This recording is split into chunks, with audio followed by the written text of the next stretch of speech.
Lecture du livre des Juges. En ces jours-là, l'ange du Seigneur vint s'asseoir sous le térébinthe d'Ophra, qui appartenait à Joas de la famille d'Abiézer. Gédéon, son fils, battait le blé dans le pressoir pour le soustraire au pillage des Madianites. L'ange du Seigneur lui apparut et lui dit : « Le Seigneur est avec toi, vaillant guerrier. » Gédéon lui répondit : « Pardon, mon Seigneur, si le Seigneur est avec nous, pourquoi tout ceci nous est-il arrivé ? Que sont devenus tous ces prodiges que nous ont racontés nos pères ? Ils nous disaient : Est-ce que le Seigneur ne nous a pas fait monter d'Égypte ? Mais aujourd'hui le Seigneur nous a abandonnés en nous livrant au pouvoir de Madian. Alors le Seigneur regarda Gédéon et lui dit : Avec la force qui est en toi, va sauver Israël du pouvoir de Madian. N'est-ce pas moi qui t'envoie ? Gédéon reprit : Pardon, mon Seigneur, comment sauverai-je Israël ? Mon clan est le plus faible de la tribu de Manassé, et moi je suis le plus petit dans la maison de mon père. Le Seigneur lui répondit : Je serai avec toi, et tu battras les Madianites comme s'ils n'étaient qu'un seul homme. Gédéon lui dit : Si j'ai trouvé grâce à tes yeux, donne-moi un signe que c'est bien toi qui me parles. Ne t'éloigne pas d'ici avant que je revienne vers toi. Je vais chercher mon offrande et je la placerai devant toi. Le Seigneur répondit : Je resterai jusqu'à ton retour. Gédéon s'en alla. Il prépara un chevreau, et avec une mesure de farine, il fit des pains sans levain. Il mit la viande dans une corbeille et le jus dans un pot, puis il apporta tout cela sous le tébérinthe et le lui présenta. L'ange de Dieu lui dit : Prends la viande et les pains sans levain, pose-les sur ce rocher et répands le jus. Gédéon obéit.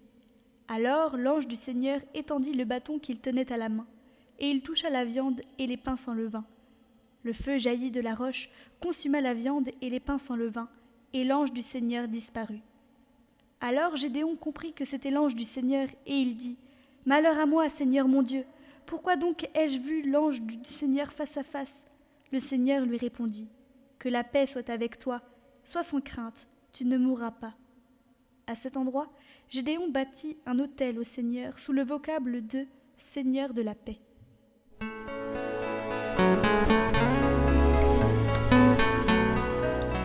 Évangile de Jésus-Christ selon saint Matthieu.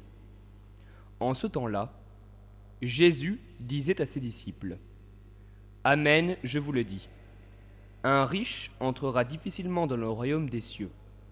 Je vous le répète, il est plus facile à un chameau de passer par un trou d'aiguille qu'à un riche d'entrer dans le royaume des cieux.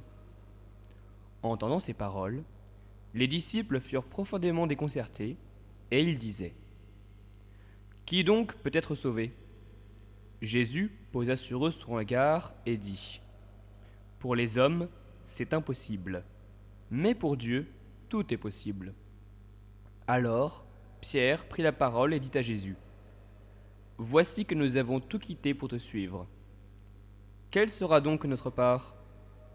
Jésus leur déclara : Amen, je vous le dis, lors du renouvellement du monde, lorsque le Fils de l'homme siégera sur son trône de gloire, vous qui m'avez suivi, vous siégerez vous aussi sur 12 trônes, pour juger les 12 tribus d'Israël.